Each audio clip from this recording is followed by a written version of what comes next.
कार्तिक पूर्णिमा पर सोमवार को बड़ी संख्या में श्रद्धालु स्नान करने शिप्रा नदी के रामघाट पहुंचे। यहां पर महिला पुरुषों ने स्नान ध्यान पूजन के बाद दान भी किया। शिप्रा नदी के घाट पर अल सुबह से ही भक्तों की भीड़ लगना शुरू हो गई थी। कार्तिक मास की पूर्णिमा साल भर में आने वाली 12 पूर्णिमाओं में विशेष महत्व रखती है। इसके विशिष्ट कारण यह है कि यह पूर्णिमा भगवान महाविष्णु के प्रबोधन के 5वें दिन आती है। शाम को कार्तिक स्नान के बाद दीपदान किया जाएगा।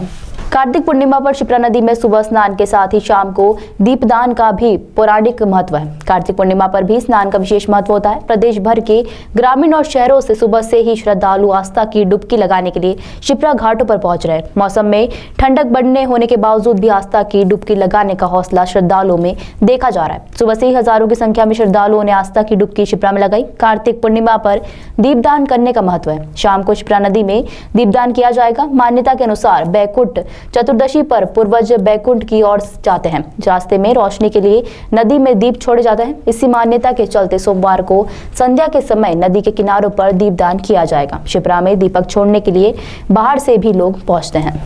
ज्योतिषाचार्य पंडित अमर डिब्बेवाला ने बताया कि कार्तिक मास संपूर्ण रूप से दान धर्म यम नियम संयम का माना जाता है। इस दौरान यम के निमित्त दीपदान, पितरों के निमित्त तर्पण, भगवान विष्णु की पूजन तथा भगवान शिव के अभिषेक की भी मान्यता धर्मशास्त्र और पुराण में बताई जाती है। कार्तिक मास में पितरों के निमित्त तर्पण और सुख पिंडी या त्रिपिंडी श्राद्ध करने की परंपरा है। यह वह पिंड होते हैं जो सुख की प्राप्ति के लिए पितरों को दिए जाते हैं। साथ ही वैदिक ब्राह्मण को यथा श्रद्धा तथा भक्ति अन्नदान, पात्रदान, वस्त्रदान करना चाहिए। सर्वार्थ सिद्धि योग में किया गया दान विशेष पुण्य तथा धन धान्य की प्राप्ति करवाता है। गुरुजी बताएं, आज किस तरह का योग बन रहा है? आज कार्तिक मास की पूर्णिमा तिथि है। प्रातः काल में कृतिका नक्षत्र है और चंद्र के उदय काल में रोहिणी नक्षत्र रहेगा। धर्मशास्त्रीय मान्यता अनुसार जब इस प्रकार का संयोग बनता हो तो उसको महाकार्तिकी और महापुण्य काल का योग माना जाता है। ऐसी मान्यता है कि इस योग में पितरों के निमित्त जलदान, पिंडदान करने से परिवार में सुख शांति आती है, वंश की वृद्धि होती है। एक मान्यता यह भी है कि जिन जातकों को धन की कमी होती है और धन प्राप्त करना चाहते हैं, वे यथाविधि वैदिक पद्धति से, पौराणिक पद्धति से पितरों के निमित्त पिंडदान जब करते हैं तो उनको पितरों की कृपा प्राप्त होती है। 7 जन्म पर्यंत धन की कमी नहीं आती है, ऐसा धर्मशास्त्र कहते हैं। आज कार्तिक मास की पूर्णिमा तिथि विशेष रूप से इसलिए भी मान्य है क्योंकि आज विशेष योग में इस तिथि पर स्नान पर्वकाल हो रहा है।